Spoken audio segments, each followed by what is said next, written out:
মন বলে রাখবো যে তোমায় চোখে চোখে, অশ্রু মুছে দেব চোখের পলকে। মন বলে রাখবো যে তোমায় চোখে চোখে, স্বপ্ন এঁকে দেব পলকে পলকে।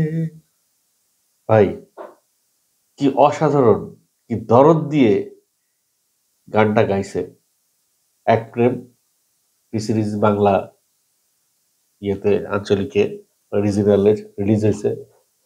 2 ঘন্টায় অলরেডি 92,000 ভিউ হয়ে গেছে। এই গানটা নিয়ে আসলে এই গানটা হচ্ছে কি এই সিনেমার বেস্ট পার্ট।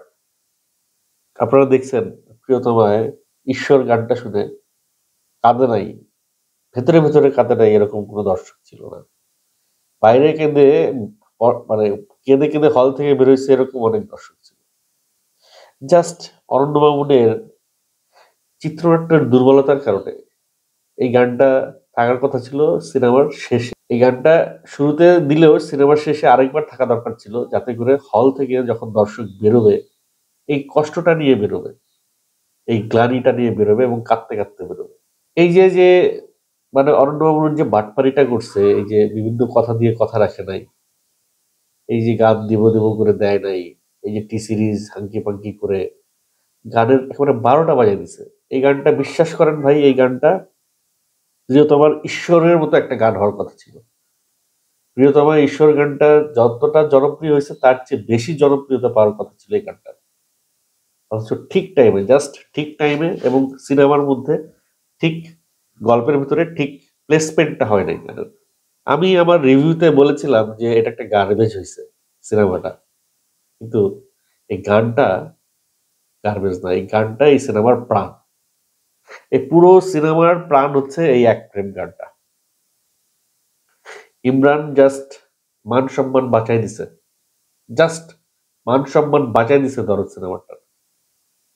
দরদ সিনেমার যদি কোনো কিছু আপনারা মনে রাখেন, মনে রাখতে চান বা মনে থাকে, তাহলে ইমরানের এই গানের কথাগুলো মনে থাকবে। এই যে মানে ভিডিওতে যে সিনক্রোনাইজেশন হয়েছে, আমি আপনারা গল্প অলরেডি বুঝে গেছেন, অনেকে সিনেমা দেখে ফেলছেন, তারপর আমি স্পয়লার দিতে চাই না গল্পের ভিতরে কেন এই গানটা গাওয়া হয়েছে।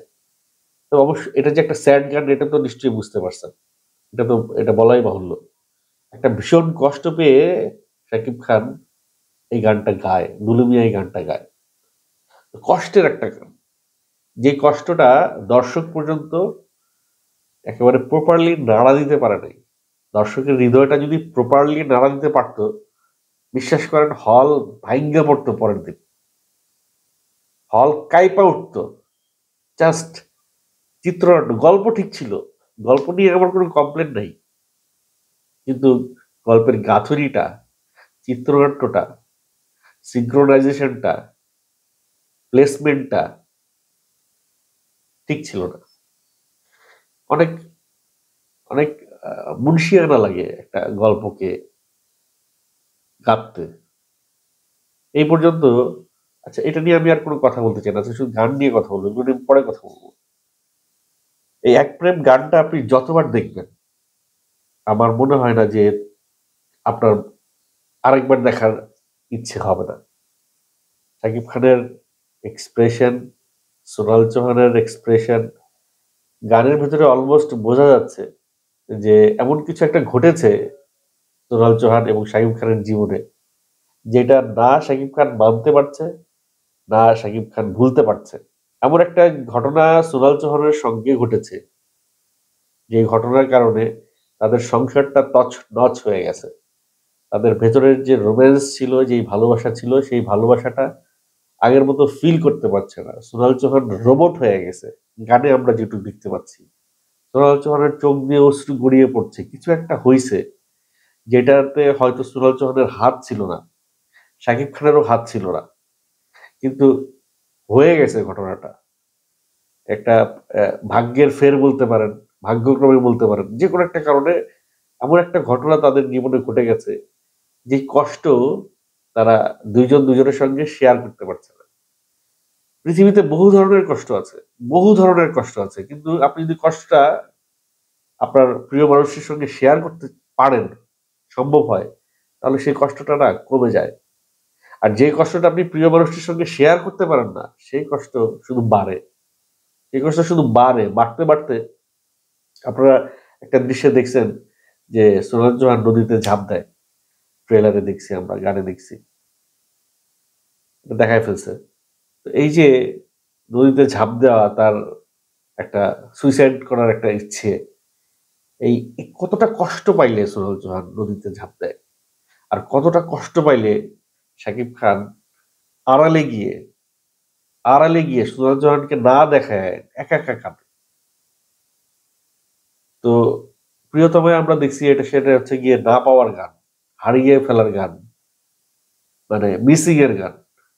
ঠিক সিমিলার একটা জায়গা, ঠিক সিমিলার একটা পয়েন্ট, ঠিক সিমিলার একটা ইমোশন, যে ইমোশনটা প্রিয়তমায় হিমেল আশরাফ ওয়ার্কআউট করতে পারছে, যে ইমোশনটা স্ক্রিনে হিমেল আশরাফ দেখাইতে পারছে, বুঝাইতে পারছে, দর্শকের সাথে কানেক্ট করতে পারছে, ঠিক ওই জায়গাটাই অনন্য মামুন ফেইল করছে। এই এক প্রেম গানটার ইমোশনটা দর্শকের সঙ্গে সে কানেক্ট করাইতে পারেনি। দর্শকের সঙ্গে যদি প্রপারলি সে কানেক্ট করাইতে পারতো, বিশ্বাস করেন ভাই, আমি হল থেকে কাঁদতে কাঁদতে বেরোতাম, আমি হলে বসে কাঁদতাম। একটা একটা কন্টেন্ট দেখছেন কেউ হলে বসে কাঁদছে, কায়দা কায়দা সিনেমা থেকে বের হয়েছে, সিনেমা দেখে কান্নাকাটি করে বের হয়েছে? অথচ অরণ্য মামুন কিন্তু বলছিল যে অত্যন্ত ইমোশনাল একটা গল্প, প্রচন্ড রকম ইমোশনাল একটা গল্প।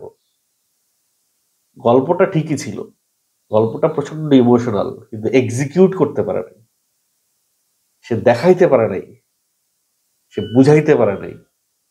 হইতে পারে না, হয় না, মাঝে মধ্যে এরকম হয়ে যায়। অনেক বড় বড় মানুষ ছোট ছোট ভুল করে ফেলে। ধরে নিচ্ছি অরণ্য মামুন অনেক বড় একজন ডিরেক্টর, বিশাল মাপের একজন ডিরেক্টর, জেমস ক্যামেরনের মতো একজন ডিরেক্টর। সে ভুল করে ফেলছে একটা, যে ভুলের মাসুল সাকিবিয়ানরা দিচ্ছে, শাকিব খান দিচ্ছে, সর্বোপরি শাকিব খানের সিনেমাটা দিচ্ছে। এই ভুল ক্ষমা করার যোগ্য নাকি অযোগ্য, সেটি শাকিব খান নির্ণয় করবেন। এই বিষয়ে আমার কিছু বলার নাই। কিন্তু এই ভুলটা, এই যে ১.৫টা বছর সময় পাইল সিনেমা রিলিজ দেওয়ার আগে, শুধরানোর সময় ছিল। এই ভুলটা শুধরানোর সময় ছিল। আমি যখন অ্যাজ এ ডিরেক্টর সিনেমা দেখে, আমার সিনেমা আমার কাছে হয়তো ভালো লাগবে, আমি সৃষ্টি করছি, আমার কাছে ভালো লাগবে।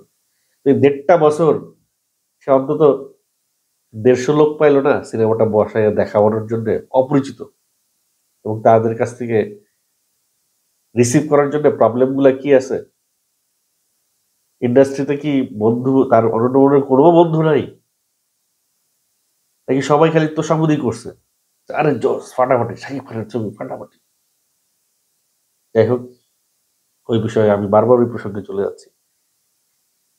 অসাধারণ একটা গান, গানের লিরিক, গানের মিউজিক, ইমরানের মনে হয় ওয়ান অফ দ্য বেস্ট কাজ, এটা ওয়ান অফ দ্য বেস্ট কাজ।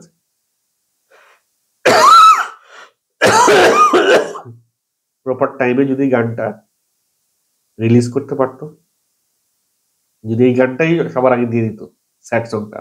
আরেকটা বিষয় না বললেই নয়, সেটা হচ্ছে জিন্দেগি তুঝসে, এই এক প্রেমটা হিন্দি ভার্সনটাও ছাড়া হয়েছে পপ চার্ট বাস্টার্সে, টি সিরিজে। এই প্রথম দরদের কোনো বাংলা গান হিন্দি গানকে ছাপিয়ে গেছে। ২ ঘন্টায় ওখানে ভিউ হয়েছে ৬০,০০০, আর ২ ঘন্টায় বাংলাটায় ভিউ হয়েছে ১,০০,০০০। তার মানে বুঝতে পারছেন যে কতটা ইম্প্যাক্ট পড়ছে গানটার। ঈশ্বর গানটার মতো কতটা ইম্প্যাক্ট পড়তে পারতো এই গানটা। একটা মাত্র গান যেটা ইমরান ফাটায় দিছে, গানটা যদি রোমান্টিক গানের আগে দিত, তাহলে হয়তো এই ঘটনা চেঞ্জ হয়ে যেত, গানের ভাগ্য চেঞ্জ হয়ে যেত। জিসেম সেতের এই গানটি দেখলাম যে 2.2 মিলিয়ন ভিউ হয়েছে ৭ দিনে। ৭ দিন চলে, ২.২ মিলিয়ন ভিউ, অথচ ৭ দিনে অ্যাটলিস্ট ৭ মিলিয়ন ভিউ হওয়ার কথা ছিল। লাভ হলো কি আমার টি সিরিজে লেভেল লাগায়া? এটা যদি অভির টাইগার মিডিয়াও দিত, আমার ধারণা এর চেয়ে বেশি ভিউ হতো, এর চেয়ে বেশি মানুষের কাছে পৌঁছাইতো। আজকে এই এক প্রেম, আমি জানি না ২ ঘন্টায় ১ লাখ হয়ে গেছে। এই ধারাবাহিকতা বজায় থাকলে হয়তো ঈশ্বরের কাছাকাছি যেতে পারবে কিনা জানি, ঈশ্বর গানটার কাছাকাছি। তবে half of the way it will cross. অর্ধেকটা পথ সে অবশ্যই যাবে। পুরো সিনেমায় ভালো বলার মতো শাকিব খান ছাড়া, শাকিব খানের অভিনয় ছাড়া পুরো সিনেমাতে সবচেয়ে বেস্ট পার্ট হচ্ছে এই এক প্রেম গানটি। আমি ওয়েট করতেছিলাম কবে গানটা ছাড়বে আর গানের রিভিউটা দিবে। আমি সিনেমা সম্পর্কে এই দরদ সিনেমা সম্পর্কে যত ভালো বলবো তত কম পড়ে যাবে এই এক প্রেম গানের জন্য। মানে ভালো যাই বলি সব বলতে হবে এই এক প্রেম গানটা নিয়ে।